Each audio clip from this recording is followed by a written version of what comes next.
Practice set 1.3, 9th standard, first chapter. Practice set 1.3.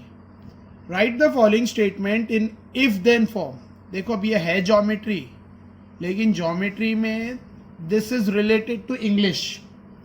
तो जिसका English strong है उनके लिए तो बहुत अच्छा है, ग्रामर स्ट्रॉन्ग है तो बहुत अच्छा है, नहीं है तो बहुत ध्यान से वीडियो देखो, because it's a bit confusing. थोड़ा सा कंफ्यूजिंग है बहुत easy. It's very easy.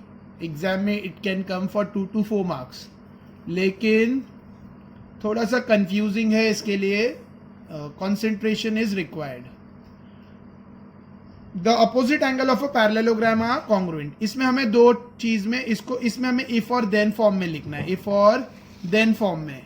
First से this, what is if and what is then. If condition, then result.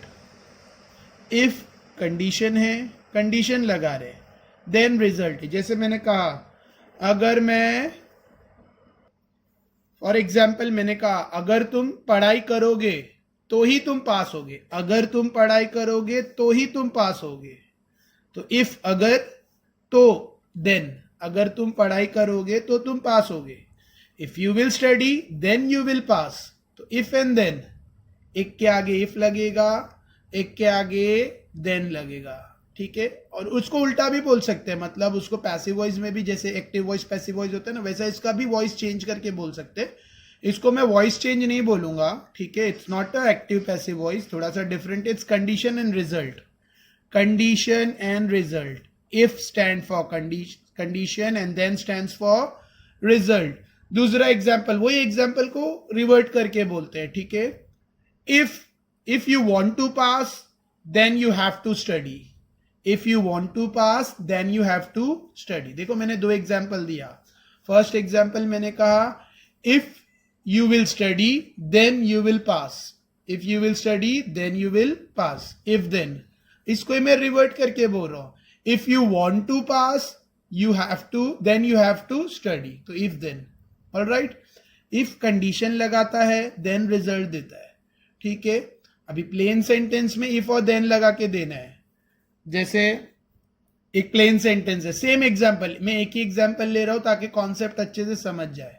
To pass you have to study. To pass you have to study question है, इसको मुझे if then में लिखना है. तो if you want to pass then you have to study. Simple. ठीक है. Question मैंने बोला to pass you have to study. ठीक है. तो इसको रिजल्ट में बना के देंगे क्या, if you want to pass you have, then you have to study. और ये भी राइट, ये भी राइट है. और ऐसा भी बोलेंगे if you will study then you will get pass. ये भी राइट है, दोनों राइट है. ठीक है. इफ और देन, तो दो चीजें, स्टडी पास. स्टडी करेगा तो पास होगा, तो एक के आगे इफ लगेगा, एक के आगे then. Alright. So let's start with a geometry example. Practice set 1.1. ठीक है. सेम यहाँ पे इफ और देन लगाना है, दो दो कैरेक्टर्स रहेंगे. देखो, the opposite angle of parallelogram are congruent. Opposite angle congruent. ठीक है.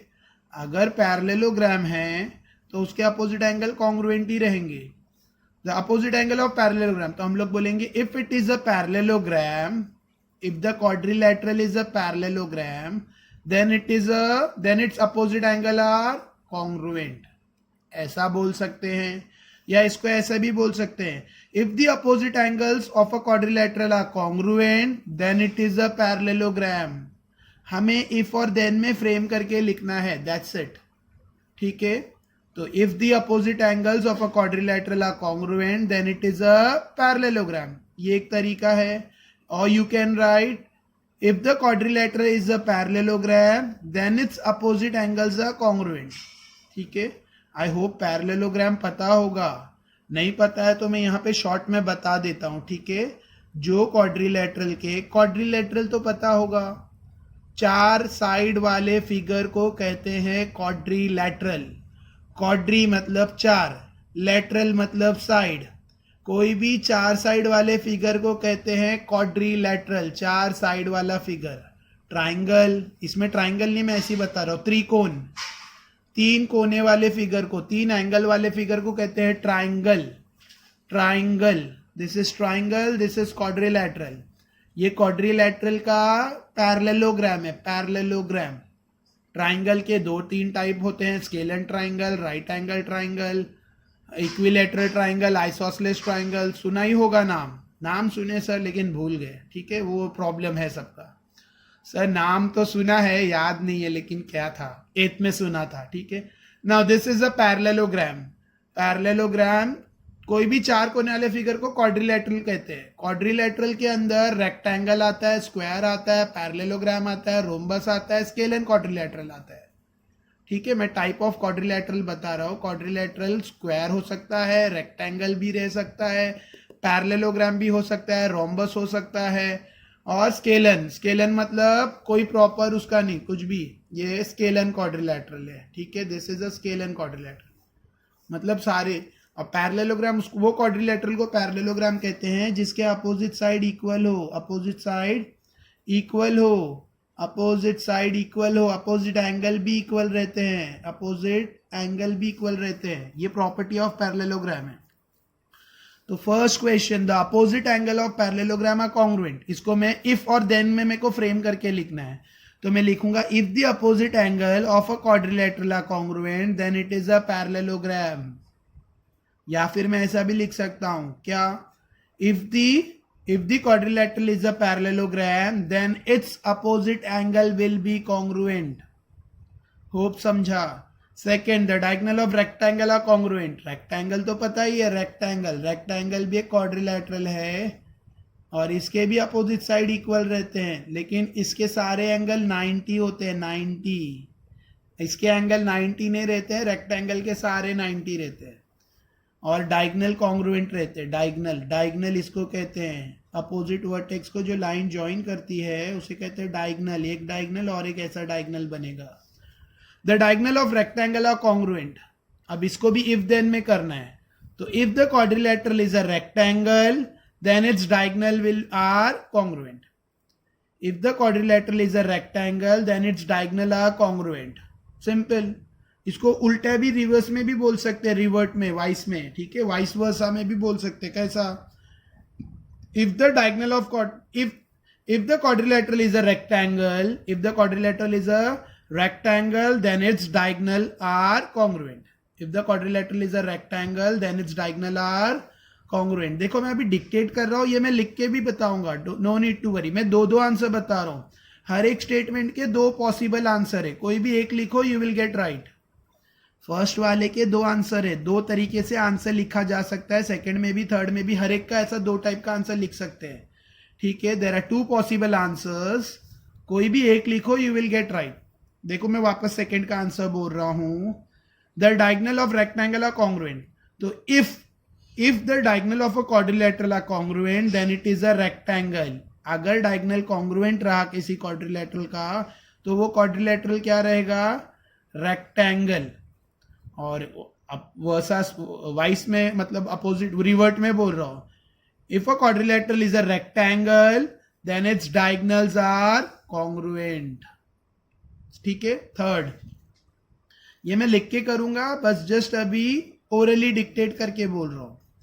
मैंने 2 आंसर दिए, ठीक है, मतलब कन्वर्स वाला आंसर भी दिया। कन्वर्स मतलब रिवर्ट, अपोज मतलब उसका दूसरे स्टाइल में बोला है। दोनों पॉसिबल आंसर दिए। Third, in an isosceles triangle the segment joining the vertex and midpoint of the base is perpendicular to base. in an isosceles triangle, आखिर कोई isosceles triangle है तो जो लाइन, देखो इसमें बहुत सिंपल है, इसके आगे if लगा देने का, if in an isosceles है ना, तो if in an isosceles triangle then, sorry, if in an नहीं आएगा, if the triangle is an isosceles triangle, या if it is an भी लिख सकते हैं। if it is an isosceles triangle then, यहां पे then लग जाएगा, then the segment joining the vertex and midpoint of the base is perpendicular to base. आखिर isosceles triangle है तो vertex जो मिड पॉइंट को और वर्टेक्स और मिड पॉइंट को ज्वाइन कर, बेस के मिड पॉइंट को ज्वाइन करने वाली लाइन को कहते हैं मीडियन, ठीक है। सॉरी, जो सेगमेंट वर्टेक्स को मिड पॉइंट से ज्वाइन करती है वो परपेंडिकुलर रहेगी बेस को, मीडियन का नहीं दिया, परपेंडिकुलर टू बेस। ये भी मैं एक्सप्लेन करता हूं। देखो आखिर कोई ट्राइंगल आइसोसलेस ट्राइंगल है। आइसोसलेस ट्राइंगल किसको कहते हैं पता है? पता था सर, नाम सुना था, याद नहीं आ रहा है। तो आइसोसलेस ट्राइंगल किसको कहते हैं? जिसके अपोजिट वर्टेक्स, जिसके दो वर्टेक्स, जिसके दो साइड इक्वल हो, जो ट्राइंगल के दो साइड इक्वल हो या बेस एंगल इक्वल हो, उसे कहते हैं आइसोसलेस ट्राइंगल। जो ट्राइंगल के तीनों साइड इक्वल हो उसे कहते हैं इक्विलैटरल ट्राइंगल, और जो ट्राइंगल में दो साइड इक्वल हो उसे कहते हैं आइसोसलेस ट्राइंगल। ट्राइंगल के दो साइड इक्वल आइसोसलेस ट्राइंगल या एंगल इक्वल, ठीक है, और तीनों इक्वल रहेगा तो इक्विलैटरल ट्राइंगल। तो here it is given as isosceles triangle, ठीक है। तो अगर कोई आइसोसलेस ट्राइंगल है तो जो लाइन वर्टेक्स से अपोजिट साइड के मिड पॉइंट को ज्वाइन करती है, वर्टेक्स से बेस के मिड पॉइंट को ज्वाइन करती है, वो बेस को क्या रहेगी? परपेंडिकुलर। ऐसा क्वेश्चन में दिया है। देखो मैं सिर्फ उसको इफ और देन फॉर्म में नहीं बता रहा हूं, मैं पूरा क्वेश्चन बता रहा हूं कि क्या बोल रहा है। जो लाइन वर्टेक्स से बेस के मिड पॉइंट को ज्वाइन करती है वो बेस को परपेंडिकुलर रहेगी, ऐसा स्टेटमेंट दिया है। इसको इफ और देन में लिखना है, ठीक है। तो very simple, if a triangle is an isosceles triangle, if it is an isosceles triangle, then the segment joining the vertex and midpoint of the base is perpendicular to base। ये एक style है। या फिर यहां पर if लगाओ, यहां then लगाओ, यहां पर if ऐड करो और इसके बाद then करो। देखो then कैसा? if the segment joining the vertex and midpoint of the base is perpendicular to base, if in a triangle, यहाँ पे sorry, if in a triangle ऐसा लिखना पड़ेगा। If in a triangle the segment joining the vertex and midpoint of the base is perpendicular to base, then it is an isosceles triangle। अगर किसी triangle में जो segment vertex को और opposite base के मिड पॉइंट को join करती है और उसको परपेंडिकुलर रहती है, अगर किसी ट्राइंगल में जो सेगमेंट, जो लाइन वर्टेक्स को अपोजिट साइड के यानी बेस के मिड पॉइंट से ज्वाइन करने वाली लाइन उसको आखिर परपेंडिकुलर रहती है। Next, right the converse of the following statement. The alternate angle form by two parallel lines and they are transversal are congruent. Alternate angle form होते हैं जो पैरेलल लाइंस के बीच में, ठीक है, और ट्रांसवर्सल, पैरेलल लाइंस और ट्रांसवर्सल की वजह से जो अल्टरनेट एंगल फॉर्म होते हैं वो कॉन्ग्रुएंट होते हैं। आखिर लाइन पैरेलल है तो देखो अंडरस्टैंडिंग, आखिर ये दो लाइन पैरेलल है, ठीक है। Suppose line A B and line C D are parallel, alright. और suppose line P Q transversal है, पी क्यू, ठीक है। तो angle A, suppose this is E N F, तो angle A E F, angle A E F दिखा, angle A E F is congruent to angle EFD, Z style. I hope दिख रहा है, ठीक है। ये एंगल इसको congruent, angle AEF angle EFD को कॉन्ग्रुएंट रहेगा, Z स्टाइल अल्टरनेट एंगल। अगर लाइन पैरेलल है तो ही एंगल कॉन्ग्रुएंट रहेगा। सिमिलरली ये angle BEC, this angle BEC congruent to angle EFC, this Z, ठीक है। BEF congruent to angle EFC, Z। तो ये प्रॉपर्टी मैंने बताया डायग्राम में। अभी इसको हम लोग कोई कन्वर्स में लिखना है। कन्वर्स मतलब वही इफ एंड देन फॉर्म में, सिंपल है वैसी, जैसा ये ऊपर की है वही करना है यहाँ पर, nothing else. If the alternate angle form by two parallel, sorry, if the alternate angles are congruent, ठीक है। देखो सिर्फ पैरेलल हटा देने का, बाकी सब सेम लिखने का। If the alternate angle form by two lines, if the alternate angle form by two lines, parallel नहीं लिखना है। If the alternate angles form by two lines and they are transversal are congruent, then the lines are parallel. वापस बोल रहा हूं, if the alternate angle form by two lines and they are transversal are congruent, then the lines are parallel। ये एक style है। और भी उल्टा लिख सकते हो, ऐसा भी लिख सकते हो, if two lines are parallel, then the alternate angle formed by it and their transversal are congruent. If two lines are parallel, then the alternate angle formed by it and their transversal are congruent. Simple. ठीक है. Next, if a pair of interior angle made by transversal of two lines are supplementary, then the lines are parallel. देखो इसको इस if और then में दिया है already, if और then में दिया है और लिखा है कि कन्वर्स करो, तो इसमें हम लोग if और then नहीं लगाएंगे. कन्वर्स करो मतलब यहां पर if कर दो और यहां पर then कर दो, हो गया. If the lines are parallel, then a pair of interior angle made by transversal of two lines are supplementary. Simple. Then की जगह if लिख दो और यहां से स्टार्ट करना है. If the lines are parallel, if the lines are parallel या if the two lines आएगा, यहां से 2 हट जाएगा और यहां पे 2 आ जाएगा. If the two lines are parallel, ठीक है, then यहां पे then हटाया और if कर दिए, और if the two lines are parallel, 2 यहां से हटा के 2 यहां पर लिख दिए. If the two lines are parallel, then a pair of interior angle made by transversal of those lines, of the line या of those line, of the line भी लिख सकते हो, of the lines are supplementary. full stop. easy है. Converse करना है तो if को f की जगह पे then की जगह पे if, जहां पर then है वहां पर if लिख के वहां से स्टार्ट होगा सेंटेंस. If the lines या if the two lines are parallel, then a pair of interior angle made by transversal of those two lines या of the lines are supplementary. Third, the diagonal of rectangle are congruent. The diagonal of rectangle are congruent. Same यहाँ पे भी था, the diagonal of rectangle are congruent. तो ये वाला answer यहाँ लिख सकते हैं, सेम आंसर लिख सकते हैं. ठीक है. अब इसको कैसा ऊपर वाला सेम बता रहे हैं. If the diagonal of quadrilateral are congruent, then it is a rectangle. If the diagonal of quadrilateral are congruent, then it is a rectangle. ऐसा नहीं लिखना है. तो the quadrilateral is a, if a quadrilateral is a rectangle, if the quadrilateral is a rectangle, then its diagonals are congruent.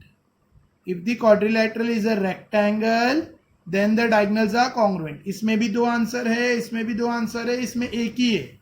क्यों इसमें एक है? क्योंकि इसमें if और then का एक दिया है और उसको कन्वर्स करना था, और ये दोनों को कन्वर्स करना है मतलब if और then लगाना है. ऑलराइट, आई होप समझ रहा है. कंफ्यूज मत होना. है कंफ्यूजिंग, बहुत कंफ्यूजिंग है, क्योंकि ज्योमेट्री में इंग्लिश है, तो इंग्लिश पार्ट ज्योमेट्री में ग्रामर है. ज्योमेट्री में ग्रामर थोड़ा सा कंफ्यूज करेगा, but don't get confuse, try to understand. ठीक है.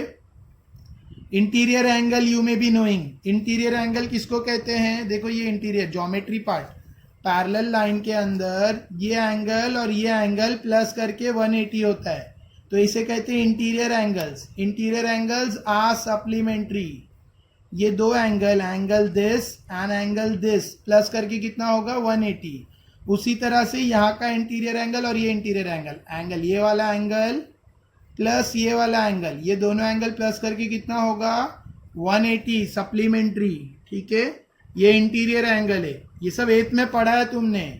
करस्पॉन्डिंग एंगल्स, करस्पॉन्डिंग एंगल्स, ये करस्पॉन्डिंग एंगल कॉन्ग्रुएंट, ये इसको कॉन्ग्रुएंट. उसी तरह से ये वाला एंगल इसको कॉन्ग्रुएंट. ठीक है. उसी तरह से ये एंगल इसको congruent. Corresponding angles, interior angles, alternate angle, parallel line की प्रॉपर्टी है. ठीक है. देखो अभी आंसर मैं लिख के नहीं बता रहा हूं, क्योंकि बैक पेज पर, लास्ट पेज पर जो आंसर लिखा है वही है. बैक साइड पे, टेक्स्ट बुक के बैक साइड पे आंसर लिखा है, स्टेटमेंट. तो मैंने जो एक्सप्लेन किया वही यहाँ पे लिखा हुआ है. If a quadrilateral is a parallelogram, then the opposite angle of that quadrilateral are congruent. First quadrilateral हम लोग ऐड करेंगे, parallelogram, then the opposite angle of the quadrilateral are congruent. Second, if the quadrilateral is a rectangle, then diagonals are congruent. मैंने बताया इसको उल्टा भी लिख सकते हैं. If the diagonals are congruent, then the quadrilateral is a rectangle. तो इसमें 2 आंसर है, कोई भी एक लिखो, तुम्हारी मर्जी. यहाँ पे एक लिखा हुआ है, you can write other one. तुम ये भी लिख सकते हो. then की जगह if डाल के स्टार्ट करो. If diagonals of a quadrilateral are congruent, if diagonals are congruent, then the quadrilateral is a rectangle. ठीक है. Third B, if a triangle is an isosceles triangle, then the segment joining the vertex of a triangle and midpoint of the base is perpendicular to the base. All right, I hope समझ रहा है. देखो मैं एक और example देता हूँ. ठीक है, जैसे हम लोग बोलते हैं ना, आई विल गेट स्ट्रॉन्ग. जैसे हम बच्चे को बोलते हैं eat food to get strong. Eat food to get strong, खाना खा लो ताकतवर होने के लिए. Eat food to get strong. अब इसको इफ देन में बोलना है, तो कैसे बोलेंगे? If you will eat the food then you will get strong. If you will eat the food then you will get strong. वैसे ही लिखा है. ठीक है, इफ और देन. तो तुम अपने हिसाब से फ्रेम करो. मैं नहीं बोल रहा हूं टेक्स्ट बुक के पीछे जो है वही राइट है. इसको कन्वर्स में भी फ्रेम कर सकते हैं. मतलब इसको जहां से if a quadrilateral is a parallelogram then opposite angle of that quadrilateral are congruent. तो you can start from here. If the opposite angle of a quadrilateral are congruent then it is a parallelogram, या then a quadrilateral is a parallelogram. If the opposite angle of a quadrilateral are congruent then it is a parallelogram. बस framing proper रहना चाहिए. ठीक है, framing. Similar, if the alternate angle made by two lines and its transversal are congruent, then the lines are parallel.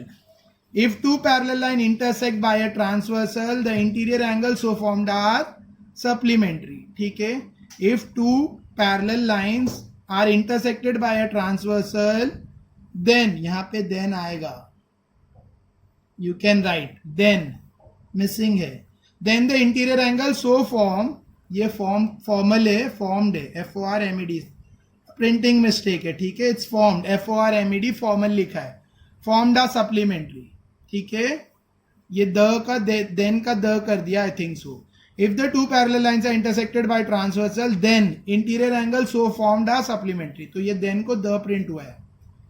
Next, last, if the diagonal of quadrilateral are congruent then the quadrilateral is a rectangle. देखो मैंने बोला ना यहाँ पे भी rectangle का second वाला third वाला कोई भी आंसर लिखो, दोनों में से राइट ही मिलेगा. Alright, don't get confuse, it very simple. और ये मत सोचो कि तुम्हारा आंसर मैच होना ही चाहिए. बस फ्रेमिंग रॉन्ग नहीं होनी चाहिए. ठीक है, फ्रेमिंग शुड बी राइट. ठीक है, इसको दो स्टाइल से फ्रेम कर सकते हैं. फॉर एग्जाम्पल, मैं एक और एग्जाम्पल देता हूं. The cat kill the rat. The cat kill the rat, बिल्ली ने चूहे को मारा. अब इसको मैं कन्वर्स में बोलूं तो rat was killed by the cat. चूहा मारा गया बिल्ली से.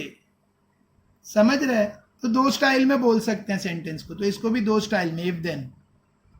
एक को कंडीशन बनाओगे तो दूसरा रिजल्ट बनेगा. एक को रिजल्ट बनाओ, एक को कंडीशन बनाओगे दूसरा रिजल्ट बनेगा. सिंपल है. आई होप समझा. ठीक है, थैंक यू.